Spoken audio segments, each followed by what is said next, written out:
Hi guys, my name is Roger, and ever since I was a teenager, I've always wanted to build my own car.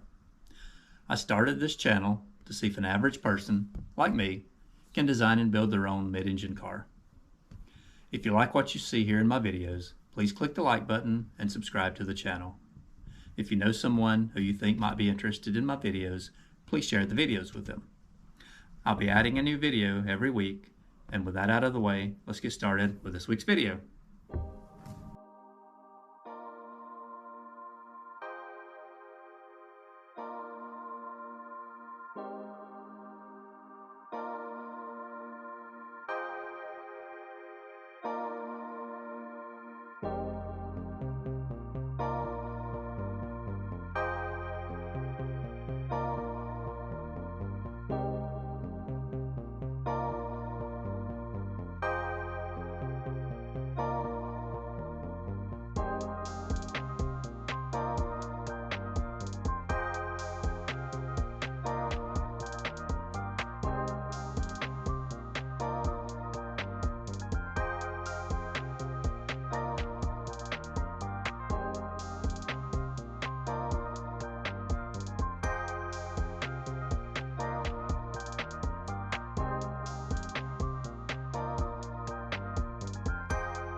Okay guys, I wanted to share this with you. This is kind of exciting, at least for me anyway.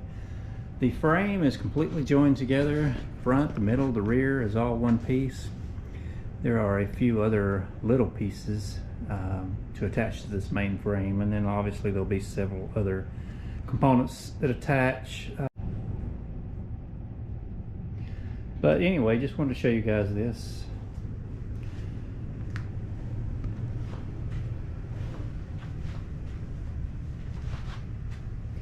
You'll notice I have a mess in the background behind this. It's time to clean shop.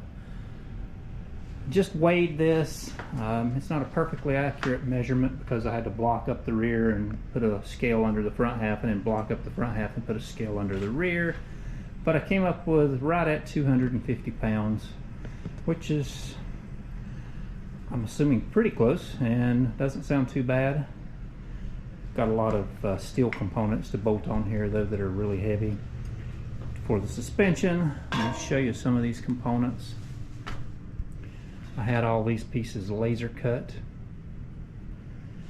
I handmade these pieces. I believe I've showed you those before, but took them to a friend's house and had them slotted. I'll show you some pictures of me slotting them, but I only did a couple of them, and my friend did most of them. So a big shout out to Randy, because he was very helpful using the CNC to cut the slots in about 12 pieces, I believe it was. But those are suspension parts. These angles will get welded onto these plates.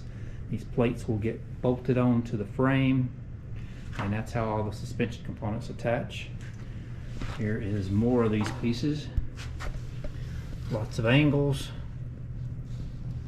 Some with holes, some with slots for adjustment. Lots more steel backing plates to sandwich against the aluminum tubes. There'll be a plate on the front and the back of the tubes and bolted together and sandwiching on the aluminum walls.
Wanted to take a minute here and show you exactly what I'm doing. I don't think you can tell from the camera angle, but I am mounting, I'm transferring holes and drilling holes and mounting these steel plates. This will be what the suspension attaches to. These large plates are on the outside. Small doubler plates go on the back side of the tube and they clamp on. I have the holes as close to the outside walls of the tubes to clamp against to compress. And if you can see, there's some little laser etched marks here. These are all locators. Grab a component here. These are all locators for these components, these other steel components. And I will bolt the suspension arms on with a clearance shim, probably 10-15 thousandths, and set all of these up here as one piece so everything aligns perfect. Just using these for reference, and then we'll weld these angles, these steel angles, to these steel plates, and that is what the suspension will attach with. You can see the hardware. I've got a pile of these AN bolts here, which is what's used on aircraft and race cars, and I actually ordered these from an aircraft company, Aircraft Spruce. I have an account with them from doing airplanes in the past, so just comfortable ordering from them. But washers, elastic lock nuts, and I've got to do this in 4 places, both sides of the front, both sides of the rear. Not quite sure how I'm going to transfer the holes to the back side of these tubes. I don't want to just try to eyeball it straight down, because you can get off going through a 2-inch tube and the holes won't line up perfectly. So I may try to get some exact measurements, clamp these in place, and then transfer the holes from the back side. There's a slight risk of misalignment that way also, but I feel more comfortable doing it that way than trying to hold a drill at a perfect 90-degree angle. It's just hard to do.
Wanted to show you something real quick here. I have one corner, the right front suspension plates mounted, drilled all the holes, bolted them in place. You can kind of see what I've got going on here. This is the upper suspension. I've got to cut these holes, rectangular openings out for the suspension pieces to drop down in that opening. They will bolt in place with these 4 bolts. The lower arms attached to these steel pieces, these steel angles have still got to be welded to these plates, but the arms attach in these 2 locations, and those pieces are slotted for the camber adjustment.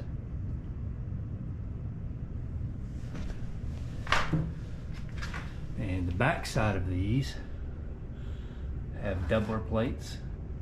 You can see the upper ones through the hole there. These plates are 1/8 inch thick. The angles are 5/16. I had to use the 5/16 material so the stock bolts would be the correct length and work. The plates that attach to the aluminum, that are clamped to the aluminum, are 1/8 inch. So because of they're so thin, I used 4130 steel because of its strength. And all of the angles will weld to these plates. All of that plate assembly will be powder coated, and then we will bolt it back to the aluminum frame, just like you see here. And that is how the suspension will attach. So we have one corner of the car done. I'm gonna go ahead and start working on the other front side, and then we'll move to the rear.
So I got one of the upper suspension arms mounted. I wanted to show you kind of how it attaches.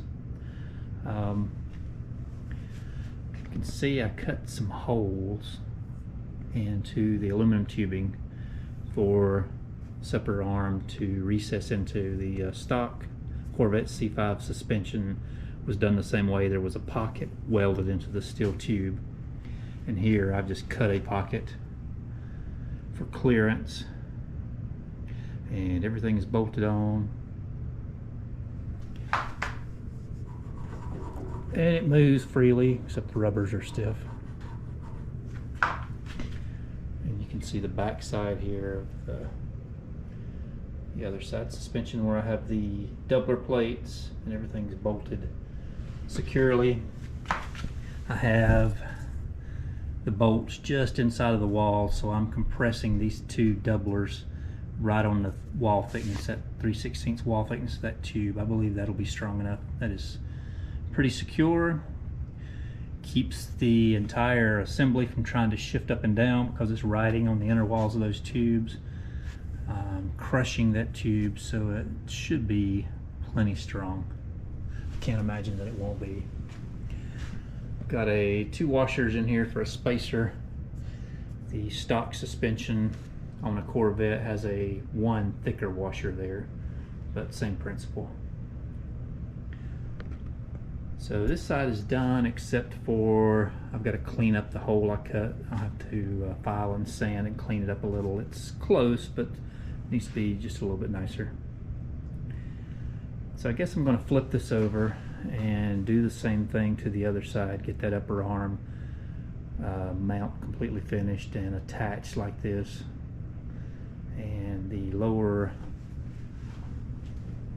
mounts have to be welded. So I've got to work out exact placement for the parts to be welded on and clamp them or tack them on there somehow, get them ready to weld. I guess that's it. Let's get back to work.